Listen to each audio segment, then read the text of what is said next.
Buenas noches con todos los presentes. Por favor, les voy a compartir la diapositiva del día de hoy para que por favor me confirmen si la pueden ver.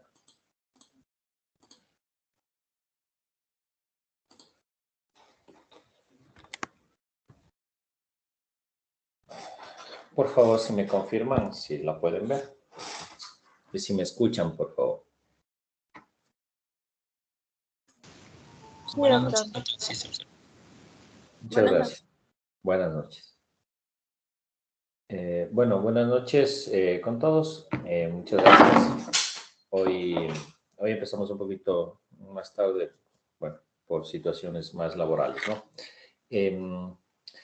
Estamos en el módulo cardiovascular. Hemos tenido la oportunidad de revisar ciertos temas relacionados con pacientes críticamente enfermos que pueden asistir hacia ustedes a buscar ayuda. En ese contexto, he tratado de enfocarme en aquellos temas en los que va a ser de mayor consulta para ustedes, los más frecuentes, y aquellas situaciones de complejidad que muchas veces se nos presentan y no tenemos una orientación de cómo abordarlas, ¿no? Es por eso que muchos de estos temas como fibrilación auricular, crisis hipertensiva, tipo de emergencia, insuficiencia cardíaca, hemos visto enfocados básicamente en el abordaje, porque muchos de estos temas quizá ustedes ya los pudieron revisar en el pregrado o durante su formación como personal de salud, pero aquí nos estamos enfocando un poquito más en la parte práctica, en la parte objetiva de cómo abordar este tipo de enfermedades. El día de hoy bueno, mucho gusto, mi nombre es José Rodríguez y voy a hablarles de tromboembolismo pulmonar. Esta que es una enfermedad que muchas veces el diagnóstico se lo da por exclusión, pero que puede ser frecuente como motivo de consulta en el caso de pacientes con disnea, ¿no? Y dolor torácico. Entonces, ya habíamos hablado del síndrome coronario agudo, las arritmias cardíacas, la insuficiencia cardíaca, que pueden entrar en el diagnóstico diferencial de esta enfermedad. Entonces, vamos a empezar. La insuficiencia cardíaca, la embolia pulmonar aguda es un tipo de embolismo venoso que la presentación clínica de esta entidad puede ser muy variable. Por eso es que el diagnóstico es un poco complejo desde el punto de vista del abordaje clínico, porque la sintomatología puede ser muy variada o en su defecto inespecífica, o muchas veces el paciente puede no presentar síntomas, ¿no? O síntomas muy leves. Entonces, esa sería una característica en esta enfermedad.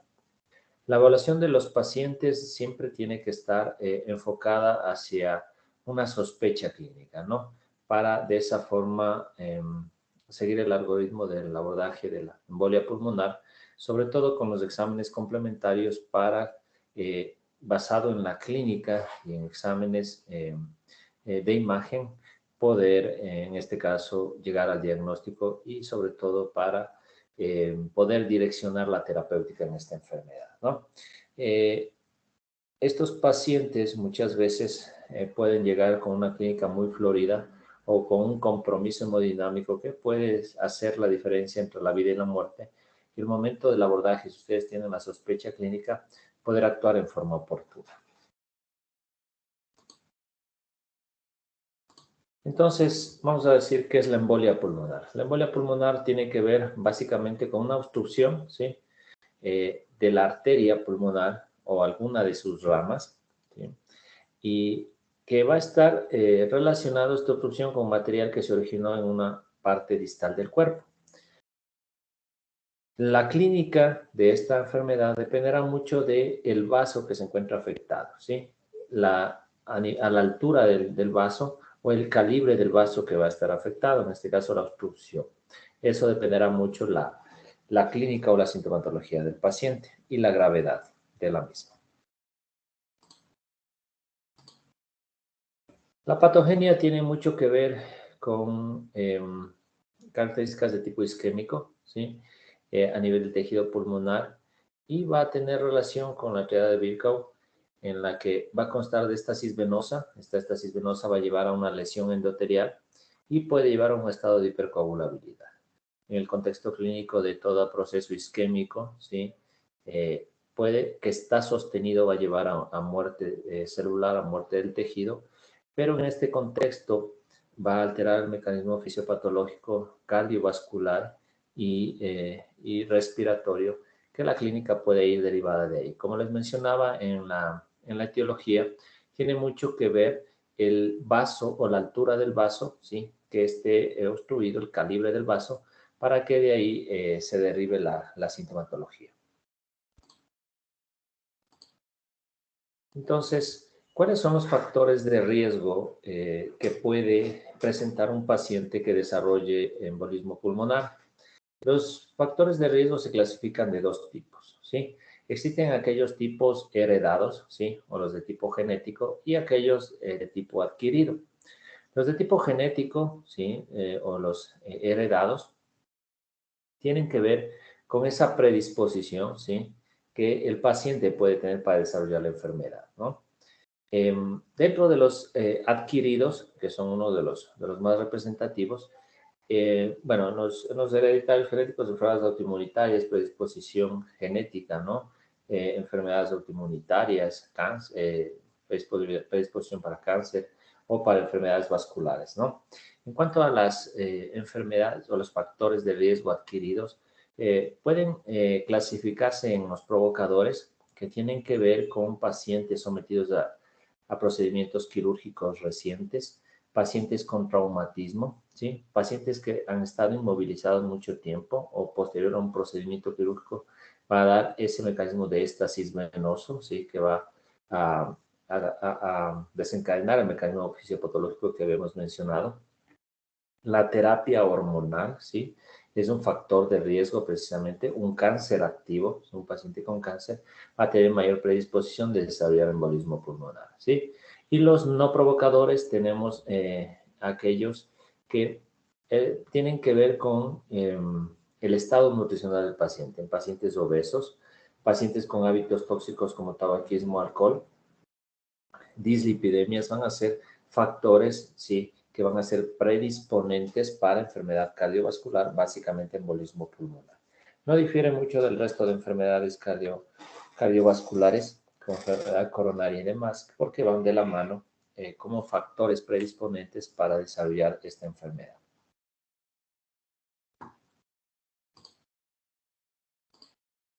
En cuanto a la presentación clínica, como les había mencionado, es un poco compleja desde el punto de vista que la sintomatología puede llegar a ser muy florida o pueden ser pacientes oligoasintomáticos o en su defecto pacientes asintomáticos. Tiene una amplia variedad, ¿no? En la que muchas veces desde un cuadro muy leve, muy banal, hasta que un paciente en shock o puede debutar con muerte súbita y el paciente fallecer en forma inmediata, ¿no? Entonces, dentro de los síntomas más frecuentes o por los que el paciente va a buscar ayuda hacia ustedes es la disnea, ¿no? El paciente va a referir esa sed de aire, el paciente puede presentar mala mecánica, puede presentar taquimia, desaturación, ¿sí? Acrocianosis, ansiedad, desesperación, o en su defecto, sí, puede ir acompañado de dolor torácico, ¿sí? De característica más pleurítica antes que opresiva. Algunos pacientes pueden presentar tos, ¿no? Muchos puede ir correlacionado con sintomatología de trombosis venosa profunda y factores de riesgo para esta otra entidad. Hay ciertos pacientes que pueden desarrollar hemoptisis, aunque no es muy frecuente, pero podría presentarse, ¿sí? Y en aquellos pacientes en los que hablemos de embolismo pulmonar, ya de severidad grave, o aquellos pacientes que presentan un embolismo pulmonar con características de masivo, va a tener inestabilidad hemodinámica, vamos a tener choque, puede haber arritmias cardíacas, puede haber síncope, ¿sí? Como ustedes pueden ver, y sobre todo la inestabilidad hemodinámica puede ser muy importante, que el paciente requiera abordarse como un paciente, ¿sí?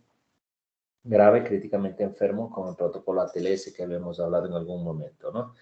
A la vía aérea, ve la respiración, C, la circulación del déficit neurológico, y por último, la exposición. Precisamente este paciente va a tener la complejidad para que precisamente nosotros abordemos este paciente de estas características. Muchas veces puede venir secundaria a un síncope o puede acudir por una inestabilidad hemodinámica realmente de tipo severa, ¿no?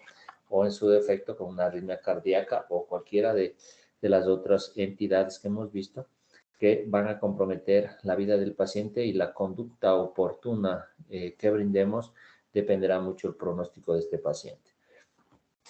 Muchos pacientes, a pesar de tener un embolismo masivo, podrían inicialmente no estar muy sintomáticos, estar oligoasintomáticos, ¿sí? Y en aquellos pacientes en que no haya una afectación, no hay una afectación tan importante, los síntomas pueden ser leves o quizá inespecíficos. Entonces, el embolismo pulmonar, su enfoque diagnóstico siempre va a estar basada, como el resto de enfermedades, en la sospecha clínica, en la clínica. La clínica es la que va a orientar a nuestro un adecuado examen, una adecuada anamnesis, una adecuada historia clínica, un adecuado examen físico, ¿sí? Y de ahí partirá la sospecha clínica, ¿no? Entonces vamos a tener la sospecha de un embolismo pulmonar. Basado en eso vamos a realizar un enfoque, ¿sí? Un enfoque de la anamnesis acerca de los signos y síntomas de la disnea, hacia dónde está orientada. Podemos hacer pruebas, ¿sí? En este caso complementarios, un complementario característico en la sospecha clínica de embolismo pulmonar precisamente es el dímero D, que básicamente tiene una alta sensibilidad y especificidad para descartar tromboembolismo pulmonar, ¿sí?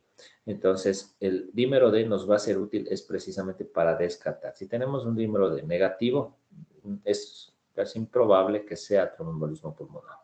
Claro que existen distintas situaciones clínicas que podrían dar un falso elevación del dímero D, situaciones especiales con pacientes renales, intervenidos quirúrgicamente, enfermedades vasculares o de otros tipos, que pueden sesgar un poco este dato de orientarnos con respecto al dímero D, que es un marcador, ¿no?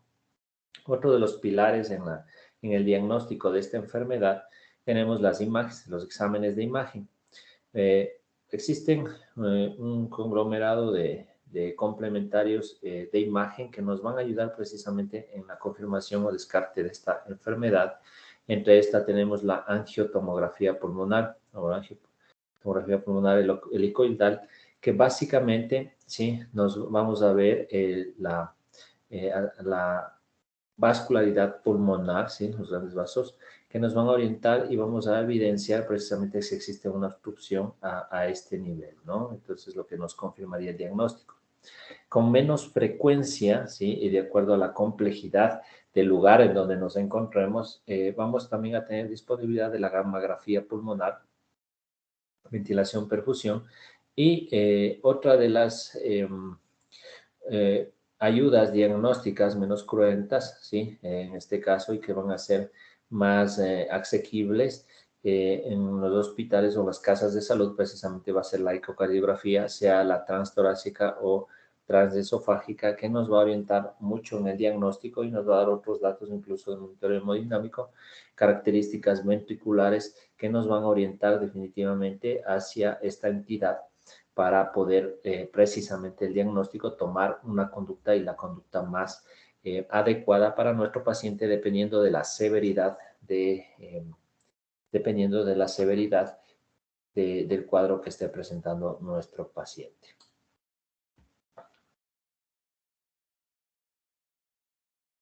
Entonces, ¿qué es lo que va? Una vez que ya tenemos la sospecha clínica, vemos factores de riesgo, hacemos una adecuada historia clínica, examen clínico, ¿sí? Pedimos los exámenes complementarios y tenemos la sospecha clínica de un paciente con tromboembolismo pulmonar, ¿sí? Entonces, es importantísima la evaluación clínica, las pruebas diagnósticas, ¿sí? Definitivas y confirmatorias, y básicamente el abordaje de esta enfermedad va a estar enfocada en la anticoagulación, ¿sí? La anticoagulación es uno de los pilares fundamentales en esta enfermedad, obviamente teniendo consideración de las contraindicaciones de esta conducta terapéutica, ¿sí? Pero la anticoagulación va a ser uno de los pilares que se pueden iniciar incluso antes de tener la confirmación del diagnóstico de esta sospecha clínica de embolismo pulmonar, ¿sí? Siempre y cuando vamos a iniciar la anticoagulación valorando el riesgo-beneficio y de acuerdo a las características clínicas de nuestro paciente. Una vez que hemos diagnosticado, ¿sí? En este caso, tromboembolismo pulmonar, hemos confirmado, vamos a básicamente estratificar el riesgo, ¿no? Estratificar el riesgo también ayuda para orientar y canalizar las medidas terapéuticas que vamos a dar en el tromboembolismo pulmonar. Entonces, inicialmente, un paciente con disnea, un paciente con dolor torácico, vamos a tener la sospecha clínica, vamos a ver, hacer una adecuada historia clínica, un adecuado examen físico, vamos a pedir los complementarios, ser posible complementarios de imagen. Si ya tenemos la sospecha clínica, podemos iniciar anticoagulación.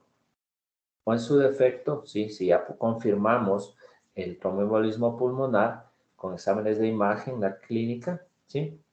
Vamos a estratificar el riesgo para precisamente definir la conducta. Como ya vamos a ver, el manejo va a estar enfocado en la severidad del embolismo pulmonar. Entonces, existen varias clasificaciones del embolismo pulmonar. Una de ellas, y creo que una de las más útiles, es precisamente el embolismo pulmonar con inestabilidad hemodinámica y sin inestabilidad hemodinámica. Normalmente, el embolismo pulmonar con inestabilidad hemodinámica compromete vasos más grandes, superficies más amplias a nivel pulmonar, a diferencia de la embolismo pulmonar sin inestabilidad hemodinámica, que normalmente compromete vasos pequeños, mucho más distales y de zonas pequeñas, ¿no? Entonces, eso es una forma de clasificar el embolismo pulmonar para precisamente enfocarnos en el abordaje de este paciente. Entonces, el embolismo pulmonar, ¿sí? En aquellas situaciones en las que sea de tipo grave, en el embolismo pulmonar hemodinámicamente inestable, se lo cataloga como un embolismo pulmonar de alto riesgo, ¿sí? O también lo catalogamos como embolismo pulmonar masivo. Como les había dicho, tiene mucho que ver el vaso que se obstruya y a la altura que se obstruya, ¿no? Entonces, aquí ustedes pueden ver en la imagen, en las pulmonares, si es que es un vaso de gran calibre, va a obstruir el flujo sanguíneo hacia una mayor superficie pulmonar. En un paciente en el que estamos hablando de un embolismo pulmonar, ¿sí? En una de las pulmonares, lo más proximal, en un calibre importante, va a cubrir una mayor superficie y esto va a traducirse en una inestabilidad, por ende, un alto riesgo. Entonces, vamos a tener un paciente con choque, ¿sí? Que va a caracterizarse por presión arterial sistólica menor de 90, que va a tener una duración más de 15 minutos, o podría existir una disminución o caída de la tensión arterial media más de 40 milímetros de mercurio.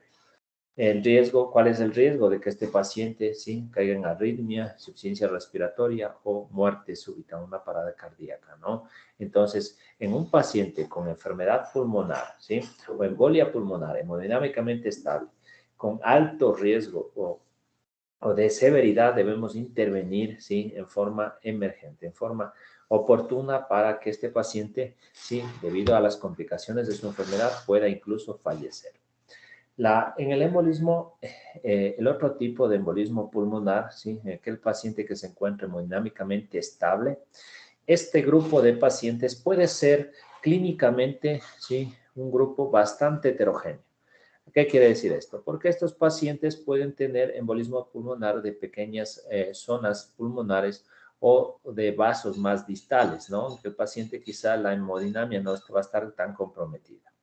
Quizá la función ventricular derecha, que es una de las que más se afecta, puede estar dentro de características normales y muchas veces los marcadores bioquímicos no pueden estar afectados, ¿no? Entonces, los índices de severidad van a estar relacionados, sobre todo la escala de SI, entre normal y o en su defecto puede tener bajo riesgo. En aquellas situaciones que exista una enfermedad extensa pulmonar, ¿sí? Este paciente puede cursar con taquicardia, ¿sí? Disfunción ventricular derecha, lo que le puede dar inestabilidad hemodinámica. Los marcadores, ¿sí? Marcadores bioquímicos van a estar alterados y la presión arterial podría estar limítrofe, ¿no? En aquellas situaciones en el embolismo pulmonar submasivo o intermedio. En el riesgo intermedio bajo, sí, podría incluso la troponina estar elevada, ¿no? Por afectación ventricular derecha. Los pacientes, esto es importante, ¿sí? Los pacientes que inicialmente, ¿sí? Pueden, que estén inestables, vengan en choque, vengan con presión arterial sistólica baja, que ustedes vean un compromiso de la perfusión tisular, es decir, el paciente en choque. Si usted le da un abordaje adecuado, una reanimación hídrica, un soporte con soporte vasopresor, el abordaje inicial que vamos a ir viendo, ¿sí? Puede que este paciente se estabilice, ¿sí? Y de estar en un cuadro que hemodinámicamente estuvo inestable, el paciente posterior a la reanimación pueda convertirse en una embolia pulmonar estable, ¿sí? ¿Esto para qué nos es útil? Precisamente para tomar decisiones la conducta y darnos tiempo para poder direccionar el manejo de este paciente. Entonces, entre la evaluación y el tratamiento temprano es súper importante tener la sospecha clínica para iniciar. Ya vamos a ver los casos de anticoagulación o en su defecto otras opciones que podemos tener a la mano al momento del abordaje del paciente con embolismo pulmonar.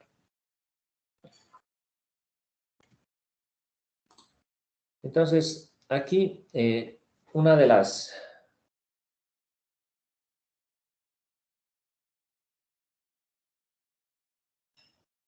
Tenemos que tener en cuenta ciertos, en este caso, el embolismo pulmonar tiene mucha relación con otras entidades como la trombosis venosa profunda, ¿sí? Que básicamente un paciente con trombosis venosa profunda puede tener una relación directa o ser un factor de riesgo para que nuestro paciente pueda hacer embolismo pulmonar. Entonces, para esto se usa escalas, ¿sí? La escala de Wells es una escala que se usa. Básicamente no existe un criterio estandarizado para hablar de embolismo pulmonar, pero sí existe un contexto clínico, un contexto de imagen para orientarlo, ¿no? Y los criterios de Wells nos van a orientar a la sospecha clínica de esta enfermedad. Entonces, el criterio clínico tiene que ver si es un paciente que estuvo inmovilizado, ¿sí? Recientemente, un paciente que tuvo encamamiento más de 3 días o tuvo, como lo que habíamos hablado, los factores de riesgo, cirugía mayor en el último mes, si es un paciente con cáncer ovárico activo, un dolor a nivel del trayecto venoso profundo, ¿sí? Puede ser extremidades inferiores, tumefacción del miembro, ¿sí? Miembro inferior, edema o fobia, aumento del perímetro de la extremidad, ¿sí? Que valoramos, presencia de circulación venosa colateral, ¿sí? Y un diagnóstico alternativo tan probable más que la trombosis venosa profunda. Entonces, de acuerdo al puntaje que obtengamos de estos parámetros, vamos a ver que todo valor mayor de 3 puntos vamos a tener una probabilidad alta, ¿sí? Una probabilidad intermedia entre 1 o 2 y sí la probabilidad baja de 0 puntos de los ítems que hemos mencionado. Entonces, en el paciente con embolismo pulmonar, una vez que ya tenemos diagnóstico, en aquel paciente que está hemodinámicamente estable, las medidas o el abordaje de estos pacientes van a ser inicialmente medidas muy generales, ¿sí? Básicamente van a estar relacionadas con evaluación diagnóstica, ¿sí? Y medidas de apoyo de acuerdo a su estado, al estado hemodinámico y clínico del paciente, ¿no? Entonces, siempre es importante tener un acceso intravenoso para administración de fluidos en el caso que se requiera. Si el paciente presentara desaturación, estaría indicado el uso de oxígeno. Si tenemos la sospecha clínica o hemos confirmado, en este caso, un embolismo pulmonar en un paciente hemodinámicamente estable, estaría indicado iniciar la anticoagulación, ¿no? El riesgo, estadificar el riesgo de hemorragia, ¿sí? Y precisamente direccionar a este paciente para las pruebas definitivas del momento del diagnóstico definitivo.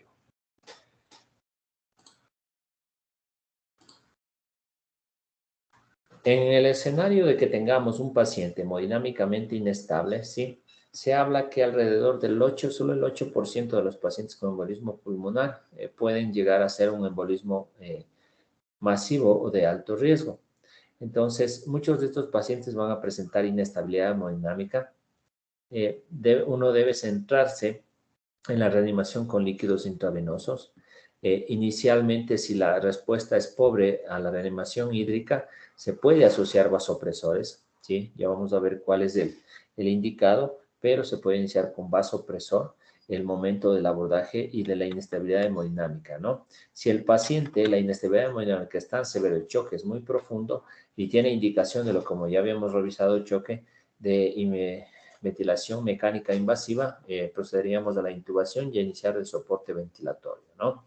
En los pacientes que responden, la mayoría de pacientes pueden responder a la reanimación ante la sospecha clínica de un embolismo pulmonar, ¿sí? La anticoagulación inmediata estaría indicado y proceder con los exámenes de imagen complementarios para tener un diagnóstico definitivo, ¿no?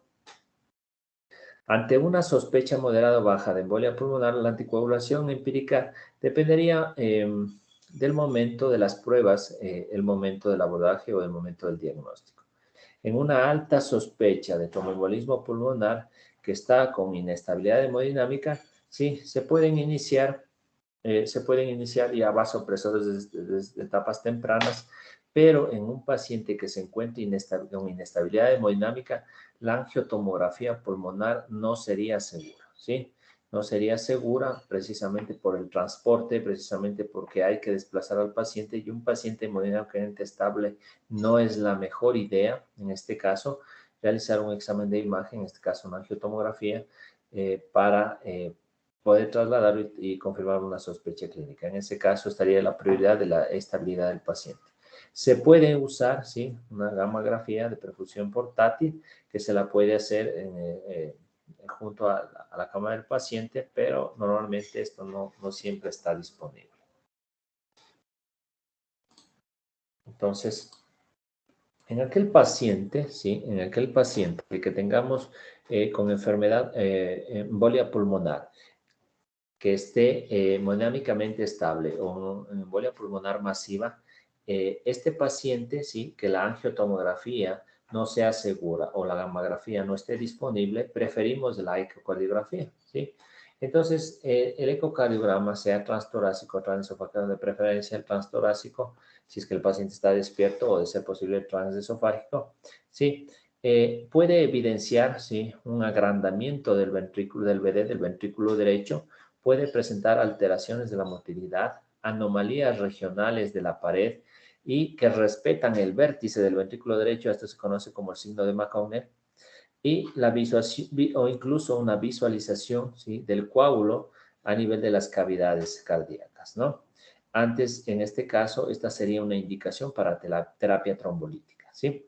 En este caso, o terapia de reperfusión. Esa sería una de las indicaciones y criterios para precisamente tomar medidas más avanzadas en el manejo de este paciente con embolismo pulmonar. Si la ecocardiografía no está disponible, la terapia trombolítica se la debe individualizar. Por eso es que es muy importante tener la sospecha clínica, una adecuada historia clínica, un examen físico adecuado. Podemos tener ya marcadores, tenemos un número de sugestivo de 9.000, qué sé yo, 7.000, 8.000, muy sobre el corte, ¿sí? Tenemos la sospecha clínica y si tenemos un paciente hemodinámicamente inestable y demás, sí, que en el que podemos realizar la terapia trombolítica, podría estar indicado, ¿no? Por eso es que menciona que hay que individualizar. No se debe retrasar, ¿sí? Si se consideran otras terapias intervencionistas, de ser posible en lugares de mayor complejidad, sobre todo el cateterismo, el intervencionismo, para precisamente extracción del coágulo, ¿no? En pacientes con sospecha de tromboembolismo pulmonar inestables, ¿sí? O sospecha baja o moderada, la anticoagulación empírica, sí, se puede usar igual que en los pacientes estables, ¿no? La trombolisis empírica, esa no está indicada, ¿sí? No está indicada en los pacientes con estabilidad hemodinámica o con pacientes con enfermedad pulmonar o enfermedad embolia pulmonar, ¿sí? Sin inestabilidad hemodinámica o submasiva.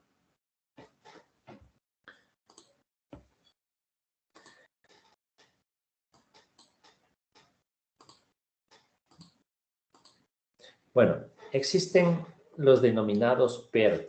Los denominados PERT son los equipos de respuesta de embolia pulmonar. Lamentablemente, en nuestro país, la verdad desconozco y de lo que he podido revisar, no funciona. No hay equipos que estén incorporados directamente al manejo y el abordaje de la embolia pulmonar. Básicamente, sí, estos equipos son de profesionales calificados en esta área, que básicamente van a tener una connotación sobre el abordaje clínico de estos pacientes, sobre todo en aquellos pacientes con inestabilidad hemodinámica y factores de riesgo para embolismo pulmonar, de aquellas situaciones o de clasificaciones de intermedia a alta, intermedio a alto, en las que ciertos centros los han incorporado para precisamente facilitar el manejo de estos pacientes y de esta forma optimizar los resultados en cuanto al diagnóstico, al tratamiento o a la mejor elección desde el punto de vista de la opción terapéutica de acuerdo a la estratificación del riesgo, ¿no? Entonces, existen los estudios que están disponibles, en realidad son datos limitados los que describen el impacto de los equipos de respuesta de embolia pulmonar, PERT, pero en estudios que están descritos se han asociado a una reducción de la mortalidad, ¿sí?, en los pacientes hospitalizados a los 30 días, ¿sí?, de 4.7 frente al 8.5%.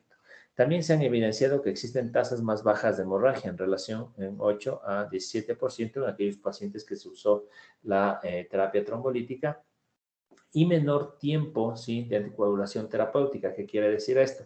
Aquellos pacientes que ya se diagnosticaron de embolismo pulmonar del tipo que sea masivo o submasivo, el tiempo que van a dar anticoagulación se vio que tuvo un menor tiempo en que el paciente que está abordado por equipos de respuesta a embolismo pulmonar. En la indicación también existió un menor uso en aquellos pacientes con indicación para filtro de la vena cava, ¿sí?, vena cava inferior, en relación a un 22 frente a un 16%, cosa que no ocurre en lugares que no se dispone de este equipo de respuesta especializado. Y el beneficio en la mortalidad de los pacientes con embolismo pulmonar de riesgo intermedio a alto se vio que fue entre el 5%, del 5 al 10%, ¿no?, la reducción. Entonces, está directamente relacionado con una disminución en la mortalidad en el abordaje más adecuado y calificado con respecto al equipo de respuesta. A eso se refiere con los equipos PERT, equipos de respuesta de embolia pulmonar. Esperemos en algún momento podríamos ya sentar esa incógnita en ustedes para que se pueda ir conversando, dialogando en los lugares que ustedes trabajen o en los equipos a los que ustedes pertenezcan para poder ir armando estos equipos del abordaje adecuado de los pacientes con embolismo pulmonar.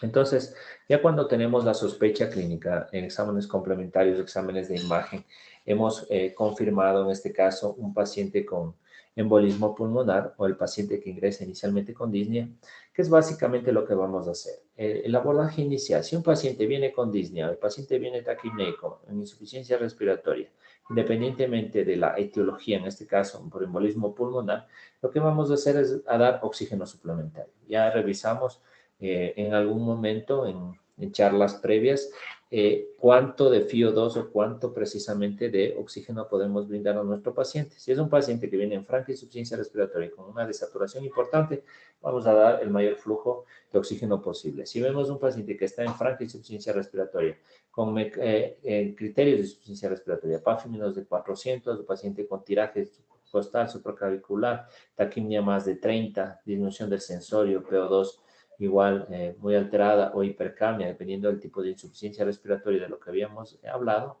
o si tiene criterios de invasión de criterios de manejo avanzado de la vía aérea, pues tenemos que darle de acuerdo al protocolo ATLS de lo que habíamos mencionado, ¿no? Esta hipoxemia, ¿sí? Esta hipoxemia puede ser de tipo grave, en la que requiera soporte ventilatorio mecánico, o puede estar directamente relacionada con falla ventricular derecha, ¿no?, que puede llevar a una inestabilidad hemodinámica y puede traducirse en un cuadro de insuficiencia respiratoria. Entonces, iniciaremos, de acuerdo a si el paciente está con una embolia pulmonar estable o inestable. Si está estable y nos viene desaturando o está algo disneico, flujos bajos de oxígeno, puede ser una cánula o una mascarilla simple. Si el paciente ya está en franca insuficiencia, tendremos que hacer un manejo avanzado de la vía aérea. En situaciones mucho más complejas, ya una vez que se ha abordado al paciente, hipoxemia refractaria con ciertos otros criterios, podemos dar, en este caso, soporte ventilatorio, como es en la membrana extracorpórea, en aquellos casos, tiene casos específicos en hipoxemias refractarias, ¿no?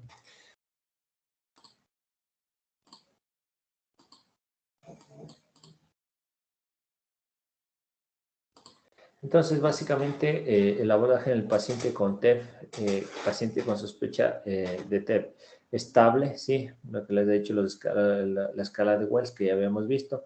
Si este tiene una probabilidad clínica intermedia o baja, ¿sí? Haríamos el dímero D. Si el dímero D está negativo, descartado y no daríamos tratamiento. Si tiene un dímero D positivo, estaría indicado la angiotomografía.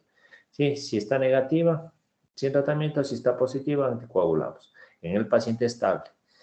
Si tenemos una probabilidad clínica alta, haríamos un angiotag.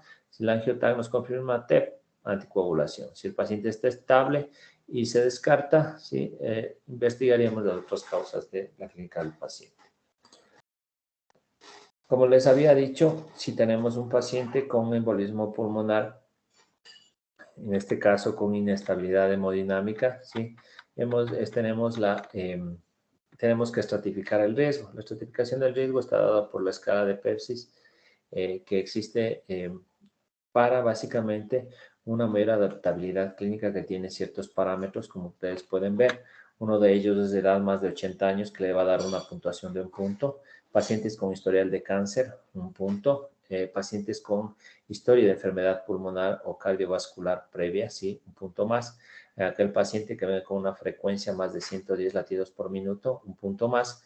Aquel paciente con inestabilidad hemodinámica que habíamos dicho, con presión arterial sistólica menor de 100, 1 punto. Y en paciente que presente desaturación, es decir, la saturación de oxígeno u oximetría de pulso menor de 90%, 1 punto. Todo paciente con categoría que tenga 0 puntos tiene una categoría de bajo riesgo. Todo paciente mayor de 1 punto en la escala de Pepsis simplificada, mayor de 1 punto es categoría de alto riesgo, ¿no? Básicamente está enfocado esto para el manejo. En cuanto a la clasificación de la gravedad de la embolia pulmonar y el riesgo de muerte precoz, ¿sí? A los 30 días, en este caso hospitalaria, y a los 30 días tenemos que aquel paciente lo que básicamente nos va a dar indicadores de riesgo, ¿no? Dentro de los indicadores de riesgo tenemos la inestabilidad hemodinámica, en el caso de embolismo pulmonar masivo, la escala de Pepsis que dijimos, grado 3, grado 4, o la de Pepsis simplificada, más de 1 de la que acabamos de revisar. La disfunción ventricular derecho, va a estar dado por ecocardiografía transtorácica o una angiotomografía, y la elevación de troponinas cardíacas, ¿no?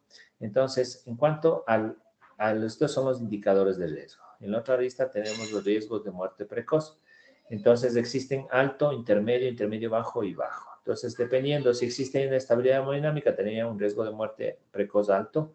Si tuviera una escala de Pepsis más de 1, ¿sí? Estaría de un riesgo alto, ¿sí? En cuanto a la disfunción ventricular derecho, puede haber un riesgo alto o intermedio alto, ¿sí? En la elevación de troponinas, este estaría relacionado con un riesgo alto e intermedio alto, ¿no? Si es que está negativa para estos, obviamente tendrá un riesgo intermedio bajo o bajo, en el que básicamente es para medir la mortalidad a los 30 días en los pacientes hospitalizados. ¿Qué básicamente tenemos que dar? En un paciente que tenga un embolismo pulmonar masivo con inestabilidad hemodinámica inicialmente. Ya habíamos hablado, si tiene dificultad respiratoria de saturación, damos el abordaje inicial con oxígeno. En cuanto al apoyo hemodinámico, básicamente podemos empezar, ¿sí? Si el paciente presenta evidencia de hipoperfusión tisular o en este caso de choque, preferimos volúmenes, ¿sí? Volúmenes controlados de líquido que pueden ir entre 500 a 1 litro, ¿sí? De solución salina normal o soluciones isotónicas, ¿sí? Y si es que en estos volúmenes iniciales que se administra al paciente no hay una adecuada respuesta y el paciente continúa con inestabilidad, podemos pensar ya en iniciar un vasopresor, ¿no? Tenemos que valorar la perfusión tisular, ¿sí? y valorar la infusión de fluidos intravenosos si es que el paciente es respondedor o no a volumen. Tenemos que tener en cuenta que una sobrecarga de volumen al ventrículo podría en este caso causar mayores complicaciones. Entonces, en el paciente con inestabilidad hemodinámica, el paciente con embolismo pulmonar masiva, los fluidos intravenosos son la terapéutica de primera línea en el caso de hipotensión o hipoperfusión tisular. Esto va a tener relación con disfunción ventricular derecha, ¿no? Tenemos que tener cuidado de una reanimación agresiva con líquidos que muchas veces puede ser perjudicial por una sobrecarga ventricular derecha, a pesar que el ventrículo derecho responde a fluidos, pero en este caso debido al aturdimiento, debido a la afectación ventricular y disfunción ventricular derecha, la sobrecarga de volumen podría tener compromiso sobre la hemodinamia de este paciente. Cantidades excesivas de fluidos pueden dar una distensión excesiva ventricular derecha, lo que podría exacerbar o traducirse en una isquemia ventricular derecha o en una insuficiencia del ventrículo derecho. Dentro de las ayudas, como les había dicho, los fluidos intravenosos son la terapia de primera línea. Podemos acompañarlos de vasopresores. Cuando no se restablece la perfusión, a la administración de volumen. Dentro de los soportes, en este caso para paciente con embolismo pulmonar masivo, inestabilidad hemodinámica, de elección es la norepinefrina, ¿no? Ya lo vimos en choque, precisamente. Es de elección porque este va a dar lugar a vasoconstricción y va a tener un bajo impacto en la frecuencia cardíaca, ¿no? Entonces es poco probable que pueda causar taquicardia. Todo dependerá, sí, tenemos otras opciones como la dopamina, la epinefrina, pero que estos podrían tener cierta repercusión porque sí van a darnos estimulación del alfa 1, es decir, puede darnos ciertos taquicardia relacionado con su uso y dependiendo también de la dosis que usemos inicialmente.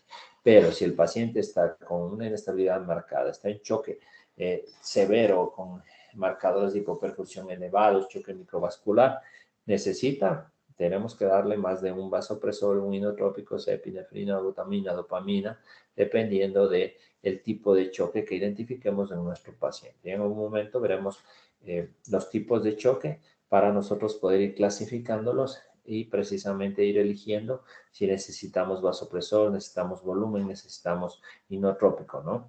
En este caso, la dobutamina es un fármaco que es un inotrópico positivo que estaría indicado en el choque de tipo cardiogénico, que una de los efectos que va a provocar es precisamente vasodilatación, o sea, vasodilatación a nivel pulmonar, pero también vasodilatación a nivel sistémico, que podría comprometer la hemodinamia. Por eso es que muchas veces nosotros, los intensivistas, discutimos bastante con los cardiólogos, porque muchas veces tenemos un paciente con choque cardiogénico y el paciente de hecho ya está hipotenso.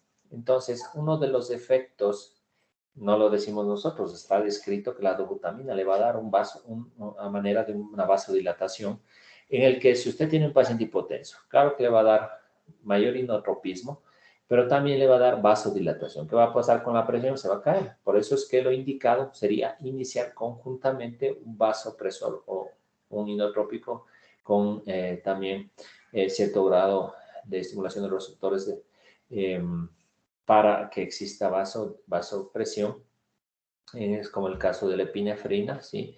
O en su defecto, dobutamina más norepinefrina, lo que evitará ese efecto de vasodilatación que se puede producir en estas etapas de hipotensión, ¿no? Que en estos pacientes hemodinámicamente inestables, todos estos cambios van a tener su repercusión, hemodinámica que podría incluso desencadenar en arritmias o en cuadros mucho más graves.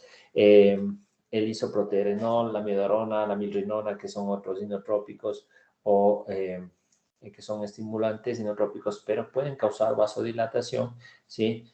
No se ha visto en cuanto a los estudios utilidad en los pacientes en la hipotensión por embolismo pulmonar, más no en otras indicaciones. La milrinona es un inotrópico bastante útil en los pacientes con hipertensión pulmonar severa, sobre todo en los pacientes postquirúrgicos cardiovasculares en los que se corrige el shunt derecha-izquierda, nos va bastante bien. Estos pacientes que dan un corazón aturdido y la hipertensión pulmonar severa, nos ayuda bastante este fármaco, ¿no? En cuanto a la anticoagulación, ¿sí?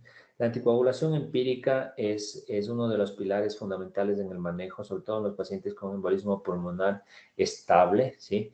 En la que tenemos la sospecha clínica, como ya hemos visto el algoritmo de diagnóstico. Depende también, hay que tener en cuenta, sí, el riesgo de hemorragia, que lo podemos evaluar, pacientes con esclerosis sanguíneas, trombocitopenia, enfermedades hematológicas, cirugías recientes, enfermedades cerebrovasculares hemorrágicas, ¿no? Todos ellos pacientes con riesgo de sangrado. O en aquellos pacientes con sospecha clínica de embolismo pulmonar estaría indicada la anticoagulación empírica hasta realizar las pruebas de diagnóstico, ¿sí? No existe una herramienta, ¿sí?, objetiva que nos diga específicamente es tromboembolismo y darle la anticoagulación, pero sí va muy bien la sospecha clínica, los criterios clínicos y nos ayudaría una puntuación de Wells alta para precisamente los criterios de anticoagulación y precisamente la sospecha clínica de embolismo pulmonar. En aquellos pacientes con bajo riesgo de sangrado, sin factores de riesgo de sangrado, que tienen un riesgo de sangrado a los 3 meses menor del 2%, considerar la anticoagulación empírica. Si tenemos una alta sospecha clínica de embolismo pulmonar con una puntuación de Wells más de 6, también sería otra indicación. En aquellos pacientes con sospecha clínica moderada de embolismo pulmonar, en Wells entre 2 a 6, tenemos que hacer una evaluación diagnóstica, ¿sí? Pasadas las 4 horas, en ese margen podemos precisamente iniciar la anticoagulación empírica. Una sospecha clínica baja con Wells menos de 2, ¿sí? En este caso no estaría indicada la anticoagulación y deberíamos demorar la anticoagulación por lo menos unas 24 horas hasta tener una confirmación de este caso de embolismo pulmonar. Entonces estamos hablando que se trata de unos 4 escenarios en las que tenemos pacientes con sospecha clínica de embolismo pulmonar, pero que están en condiciones estables. En cuanto existan situaciones en las que tengamos pacientes con riesgo de sangrado inaceptablemente alto, ¿sí? En aquellas situaciones como pacientes con cirugía reciente, enfermedad cerebrovascular de tipo hemorrágico, pacientes que presenten un sangrado activo, pacientes con disección aórtica, ¿sí? Hemorragias intracraneales o hemorragias espinales, ¿sí? Tumores del cordón, ¿sí? No está indicada la anticoagulación empírica, ¿sí? La evaluación diagnóstica, ¿sí?, alternativa estaría indicada precisamente si confirmamos de un paciente con embolismo pulmonar. Las opciones en este caso serían un filtro de la vena cava o en su defecto intervencionismo vascular para embolectomía, ¿sí? Si se confirmaría el embolismo pulmonar. En aquellas situaciones que existe un riesgo moderado de sangrado, existen uno más factores de riesgo de sangrado de los que habíamos mencionado, ¿sí?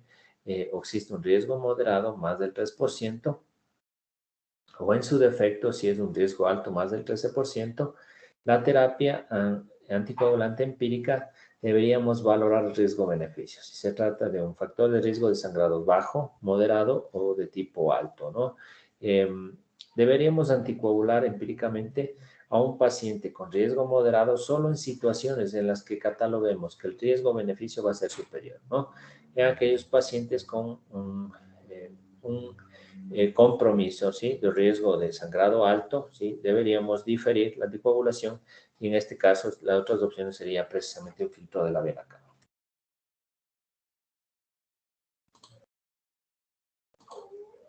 Existen ciertas implicaciones clínicas que pueden tener nuestros pacientes que no necesariamente van a ser una contraindicación para la anticoagulación.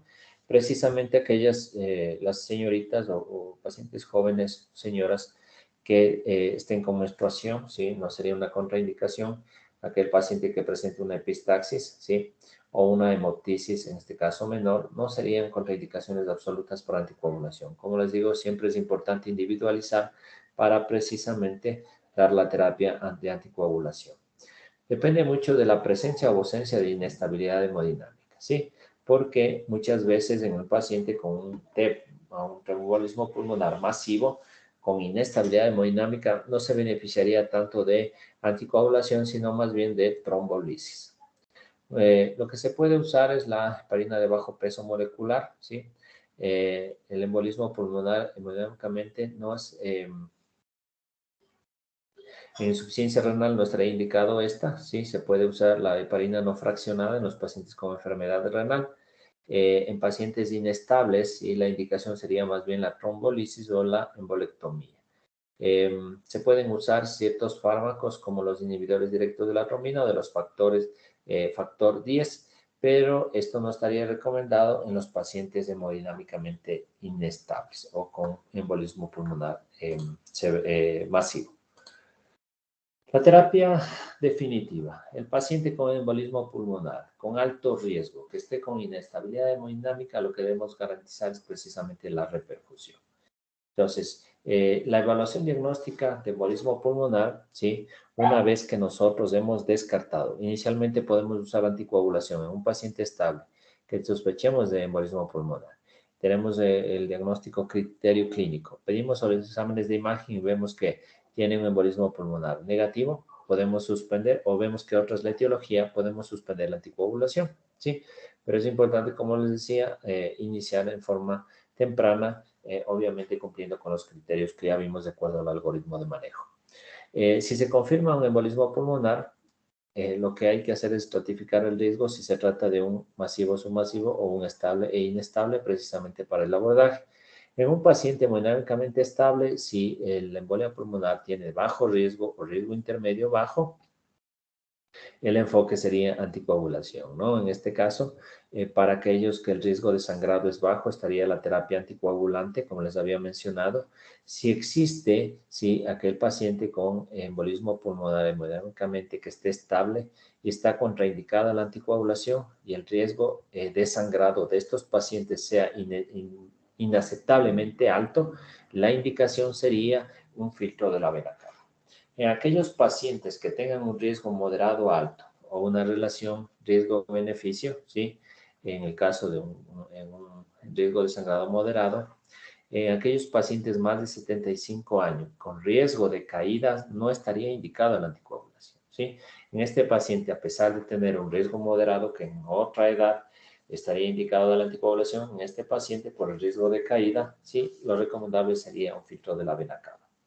Si se logra comprobar que el embolismo pulmonar, ¿sí? Es positivo y está contraindicado la anticoagulación, la indicación más viable es filtro de la vena cava, ¿sí? Si es que en su defecto se trata de una zona pequeña, o sea, extensa, ¿sí? E incluso en ausencia de tromboembolismo venoso profundo, ¿sí?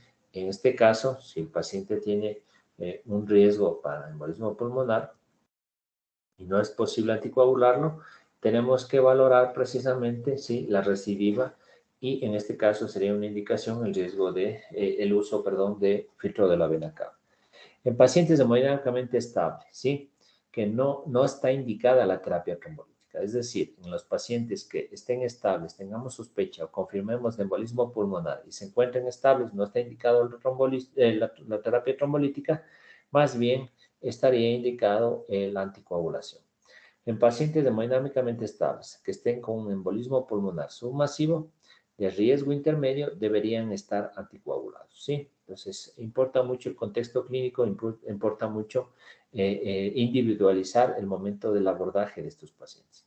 La trombolisis de las terapias basadas en catéter se pueden considerar, ¿sí? Considerar que los beneficios sean superiores a los riesgos de hemorragia en estos pacientes. Por eso es que se los recomienda para con indicaciones específicas para aquellos pacientes con embolismo pulmonar severo, embolismo pulmonar masivo, con inestabilidad hemodinámica, que la anticoagulación esté contraindicada. Entonces, ¿cuál es el riesgo? Sí, el riesgo en el embolismo pulmonar en aquellos pacientes que haya gran carga de coágulos, ¿sí? En el paciente que usted le hace un Doppler de miembros inferiores y se ve una gran cantidad de coágulos o un paciente con historial de trombosis venosa profunda, ¿sí? La indicación sería la anticoagulación. En aquel paciente con disfunción ventricular derecha, ¿sí? En aquel paciente con una alta demanda de requerimiento de oxígeno, o en paciente con una taquicardia severa, más de 110 como habíamos visto en las escalas.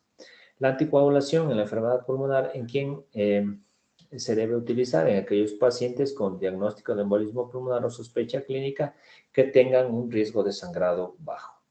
La anticoagulación inicial, ¿cuándo se la debe iniciar? Lo más antes posible, ¿sí?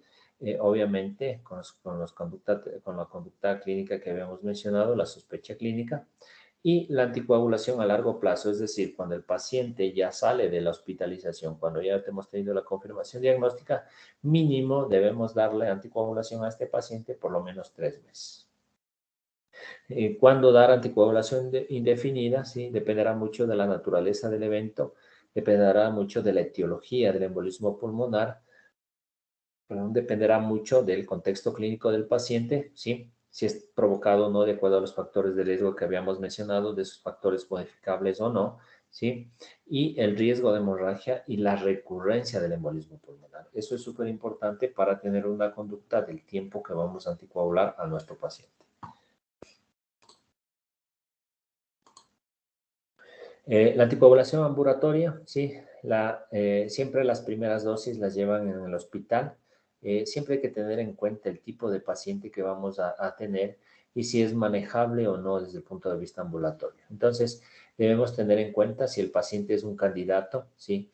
Ideal o no está definido, ¿no? De acuerdo a las guías, debemos ver que la anticoagulación ambulatoria sea segura y eficaz, ¿no? Porque existen ciertas situaciones, por ejemplo, en aquel paciente que tiene bajo riesgo de muerte, un índice de gravedad de embolismo pulmonar PESI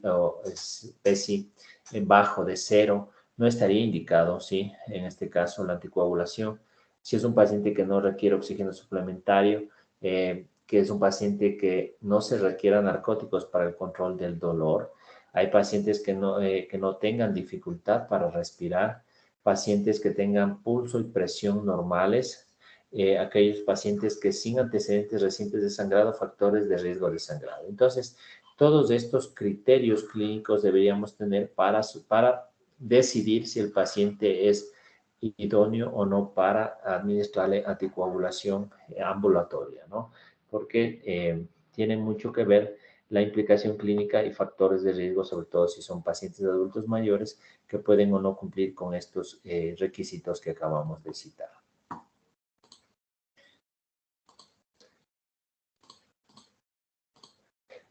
Con respecto a, tenemos que tener en cuenta que estos pacientes sí no tengan comorbilidades graves como enfermedad coronaria, enfermedad pulmonar obstructiva crónica, enfermedad renal o hepática, sí, trombocitopenia o cáncer, porque muchos de estos anticoagulantes va a alterarse su aclaramiento y en su defecto podrían provocar hemorragias no deseadas, ¿no? Tenemos que tener en cuenta que estos pacientes, si vamos a dar la anticoagulación oral, el estado normal, del estado mental, perdón, de estos pacientes sea normal, no tenga riesgos. ¿Qué tal si se olvida de que ya tomó el anticoagulante y se vuelve a tomar? O no se acuerda la dosis. Todos estos son factores, ¿no? Que no sean reacios a las agujas, si es que están siendo manejados por heparina de bajo peso molecular, ¿no? Que tengan apoyo en la casa, si hay alguien que les puede apoyar a colocarse, en este caso los anticoagulantes, en el caso que sea inyectable, y si es que alguien sabe el manejo al respecto. Tenemos que tener en cuenta que exista ausencia de trombosis venosa profunda concomitante al momento del abordaje de estos pacientes o el manejo de la terapia anticoagulante ambulatoria. Esta se puede manejar después de una breve estancia hospitalaria y se ha demostrado que la anticoagulación ambulatoria es segura siempre que se practique, ¿sí? Puede ser en realidad poco común. Entonces tenemos que tener en cuenta ciertos factores para ponerla en práctica, pero una vez que se la puede usar es bastante práctica.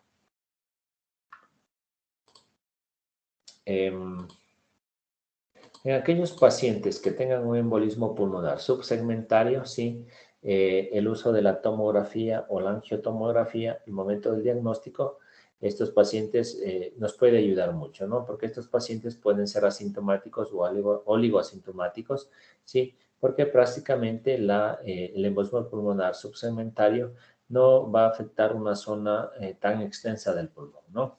Es controvertido si es que este tipo de pacientes con embolia pulmonar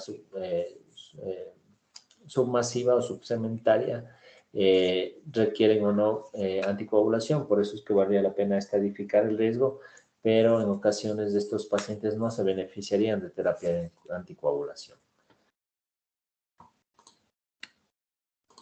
En cuanto a la anticoagulación de los pacientes con embolia pulmonar submasiva, ¿sí? Creemos que en la mayoría de pacientes deberían ser anticoagulados, ¿sí?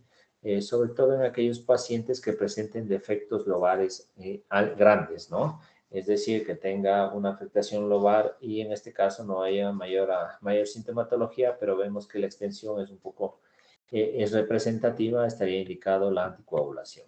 Si es que es a excepción, si es que este embolismo subsegmentario es secundario a un paciente con cáncer activo, ¿sí? O inmovilización prolongada o hospitalización aguda, no estaría indicado la anticoagulación. Se desconoce o no existe un protocolo establecido para la duración del manejo de anticoagulación en los pacientes con embolia pulmonar subsegmentaria. Los expertos también no están de acuerdo en que no se anticoagula a un paciente con un defecto pequeño, ¿no? Los hallazgos en cuanto a exámenes puede dar falsos positivos, ¿sí? En el caso de ausencia de factores, puede incluso no haber disnea ni clínica, ¿sí? Y su dímero D puede ser normal. Las pruebas tenemos que tener en cuenta en el abordaje de estos pacientes, las pruebas de ultrasonografía de miembros inferiores, se las puede hacer en forma seriada, incluso cada 2 semanas, buscando trombos o factores que puedan desencadenar cuadros de mayor gravedad. En cuanto al filtro de la vena cava, el filtro de la vena cava sería la indicación para todo paciente que presente intolerancia o anticoagulación que presente contraindicación o falta de tolerancia para la anticoagulación. Estaría indicado el uso de filtro de la vena cava. Otra de las indicaciones del filtro de la vena cava sería el embolismo pulmonar recidivante o recurrente, ¿sí? Que a pesar del paciente estar anticoagulado, siga presentando embolismo pulmonar. Incluso en ausencia de trombos, ¿sí?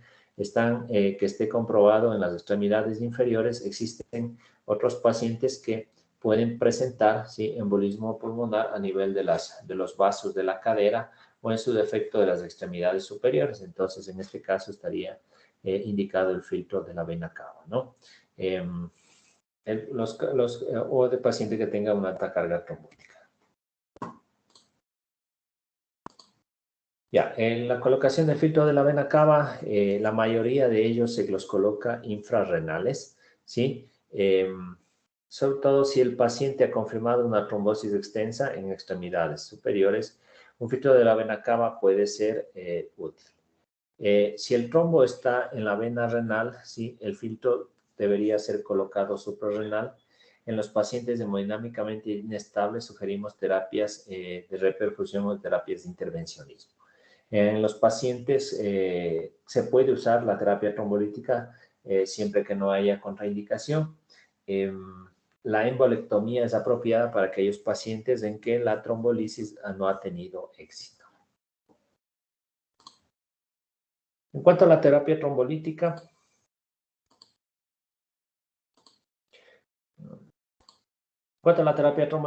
está basado en un método básicamente por catéter. Sí, estos métodos están indicados en pacientes con inestabilidad hemodinámica y en que la terapia trombolítica esté contraindicada. O en aquellas situaciones en que la trombolisis no ha tenido éxito.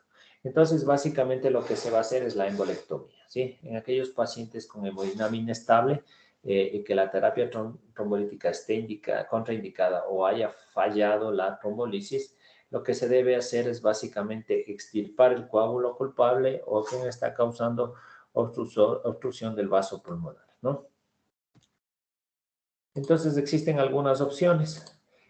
Vamos a ver que existen modalidades dirigidas básicamente por catéter. Ninguno de estos elementos se ha visto que tenga mayor o menor grado de efectividad. De hecho, entre estas opciones tenemos la trombolisis asistida por ultrasonido. Esta en la que utiliza un ultrasonido de alta frecuencia, lo que provoca una destrucción del coágulo. Se ha visto que muchas veces provoca embolismo distal. Se ha visto un número de complicaciones, por eso es que no ha tenido mayor utilidad. Otra de las opciones en cuanto a las modalidades dirigidas por catéter, tenemos la embolectomía areólica. Esta básicamente es una embolectomía areólica en la que se inyecta una solución salina que está presurizada a través de la punta del catéter, lo que provoca una destrucción del coágulo, la misma que va a absorber mediante un dispositivo, absorber los coágulos, ¿sí? Una de las limitantes en este procedimiento es que se requiere hacer una venotomía para poder introducir el dispositivo, ¿sí? Esto podría llevar a bradicardia, vasoespasmo, incluso hipoxemia. Otra de las complicaciones que puede llevar es precisamente a la hemorragia al encontrarse un paciente con anticoagulación o ya terapia trombolítica. Otra de las opciones dentro de las modalidades dirigidas por catéter tenemos la embolectomía rotacional, que básicamente es un dispositivo, un catéter que gira a alta velocidad y esta forma va a fragmentar el coágulo y al mismo tiempo va a absorberlo, como ustedes pueden ver en la imagen, girará, destruirá el coágulo y de esa forma lo absorberá. Una de las ventajas es que no va a requerir venotomía, ¿sí? Otra de las opciones que tenemos es la embolectomía por succión, que básicamente es la introducción de un catéter, ¿sí? Que básicamente va a aspirar directamente el coágulo mediante un dispositivo que básicamente en el estudio de estos, ninguno de estos elementos tienen estudios grandes, pero en aquellos que se hicieron se vio que el 6% de estos pacientes que fueron sometidos a embolectomía por succión fallecieron. El 14% de estos pacientes, del grupo de pacientes, presentaron hemorragias importantes.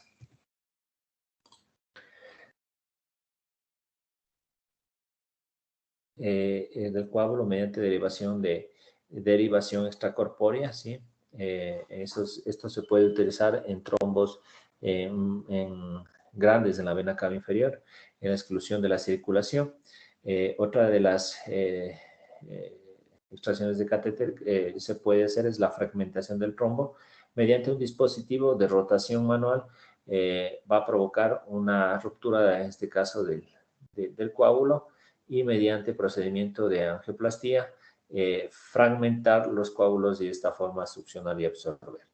Los riesgos pueden ser, dentro de todos estos procedimientos que hemos mencionado, es la perforación pulmonar, taponamiento pericárdico, hemoptisis potencialmente mortal, derrame pericárdico, taponamiento, choque y muerte.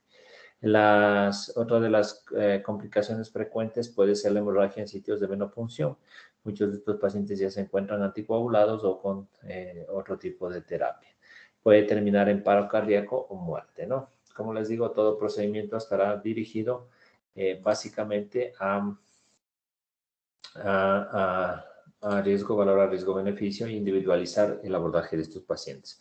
La embolectomía quirúrgica, las indicaciones es la inestabilidad hemodinámica, ¿sí? En donde la trombolisis haya fallado. Las indicaciones básicamente sería la vía ecocardiográfica en la que evidenciemos un coágulo atrapado, sea en el foramen oval, en la aurícula derecha o ventrículo derecho, ¿sí? Que veamos un coágulo organizado. Esta cirugía es muy compleja, requiere de cirujanos de alta formación que tengan experiencia en bypass cardiopulmonar, ¿no? Lamentablemente, este procedimiento por su complejidad tiene una alta mortalidad, particularmente en ancianos, alrededor del 46%, y puede embolizar proximal, ¿no? Se realiza una coreografía transtorácica o transesofágica que va precisamente a identificar los trombos y sería la indicación quirúrgica en este caso de los pacientes. Existen poblaciones especiales que la terapia puede variar un poco, ¿sí? La terapia puede variar en pacientes con cáncer, ¿sí? En pacientes embarazadas, en pacientes con trombocitopenia inducida por heparina, que es una de las complicaciones del uso de las heparinas fraccionadas, y trombofilias hereditarias. Tenemos que tener en cuenta, sobre todo en aquellos pacientes, que la anticoagulación estaría contraindicada. Existen ciertas terapias complementarias que podemos usar, bueno, en la medicina general, en los fluidos, todo lo que habíamos mencionado, la deambulación temprana es una forma de prevenir, medidas elásticas de compresión graduada, en realidad de todas estas la única que es útil es las medidas de compresión neumática intermitente, la única que se ha visto con estudios que es beneficiosa, y los filtros de la vena cava, que está demostrada su utilidad. En cuanto al pronóstico, sí, la morbilidad y mortalidad es variable, tiene mucho que ver con respecto a la complejidad y a la severidad del embolismo pulmonar, pero se habla que se asoció un 30%, sí, comparado entre 2 al 2% en aquel paciente que usa anticoagulante, ¿no? Un paciente con embolismo pulmonar, en aquel que no usa, la mortalidad puede ir hasta el 30%. Otra de las cosas es, desde el punto de vista temprano, hablaríamos de los 3 meses después del diagnóstico, la mortalidad o en su defecto dentro de los primeros 7 días, la muerte o morbilidad del paciente que pueda presentar choque o inestabilidad hemodinámica. En aquel paciente que presente choque y colapso hemodinámica, dentro de los 8 primeros 7 días, sí podría ser mayor el riesgo de mortalidad, o incluso en las primeras 2 horas de la terapia de reperfusión, ¿sí? Sobre todo con los trombolíticos que se puedan usar. En este caso, el pronóstico podría ser mucho más sombrío.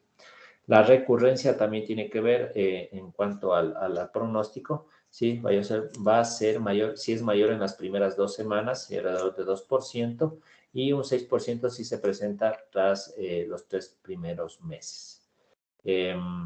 Puede haber otro tipo de complicaciones, pleuritis, alveolitis o neumonía, ¿sí? Que pueden presentarse 1 o 2 semanas después del empeoramiento de la enfermedad pulmonar, que puede traducirse en alteraciones de la oxigenación, insuficiencia respiratoria con inestabilidad hemodinámica.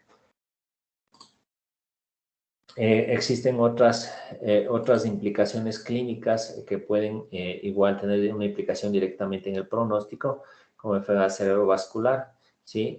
Relacionada con esto del embolismo pulmonar, que no es tan frecuente, se puede dar en menos del 17%, que requiere un trabajo multidisciplinario entre el neurólogo, cardiólogo, ¿sí? El momento del abordaje. Hablamos del embolismo pulmonar tardío, o que puede darse 3 meses o más después del diagnóstico, ¿no? Entre 9 y 32% de mortalidad a los 30 años. La mortalidad a los 5 años puede ser del 32%, ¿sí? Y aumentar 3 veces más, ¿sí? La mortalidad en pacientes de 30 años. La recurrencia puede ser tardía, ¿sí? En el 8% a los 6 meses y 13% al año y hasta un 23% a los 5 años. Y el 30% a los 10 años. Es decir, que es un cuadro altamente complejo que podría tener recurrencias y que incluso muchísimos años después del evento agudo debutante. Otra de las complicaciones con la que el paciente puede cursar es la hipertensión pulmonar tromboembólica, que puede estar relacionada con tromboembolismo crónico, ¿no? Que estos pacientes tienen una connotación clínica que podría también ensombrecer el pronóstico y la calidad de vida de estos pacientes. De lo que habíamos mencionado, sí, en estos pacientes hay que tener en cuenta el enfoque, sí, si existe inestabilidad no hemodinámica, el contexto clínico, falla ventricular derecha, el diagnóstico y el abordaje de este paciente tiene que ver con los complementarios de imágenes. Los marcadores de laboratorio, si existe afectación ventricular, vamos a ver que puede estar elevado el péptido natriurético e incluso la troponina y la troponina T. Y la afectación ventricular derecha va a estar relacionada con un 4%, que va a ser el diagnóstico mediante el ecocardiografía y mediante la angiotomografía. Ya, bueno, ahí está la escala de PEPSI que habíamos hablado, ¿sí? La estadificación de acuerdo para los criterios de gravedad. En cuanto al monitoreo y seguimiento del embolismo pulmonar, básicamente tenemos que ver los niveles terapéuticos en el caso de los anticoagulantes, en el caso de la warfarina, el INR, sí, que tiene que estar 2 a 3 veces el valor basal. En el caso de recurrencias, sí, tenemos que estar atentos en las 2 primeras semanas. Tenemos que estar atentos de la presión de la pulmonar, ¿sí? Y tenemos que ir valorando precisamente la disnea en los primeros 3 meses a los primeros 2 años. En cuanto a las complicaciones, tienen en relación con el uso de anticoagulantes, puede haber necrosis de la piel secundaria a la warfarina, osteoporosis relacionada con la heparina, trombocitopenia en el caso de la heparina con el HIT que habíamos hablado, o migración de dispositivos en el caso del filtro de la vena cava, ¿sí?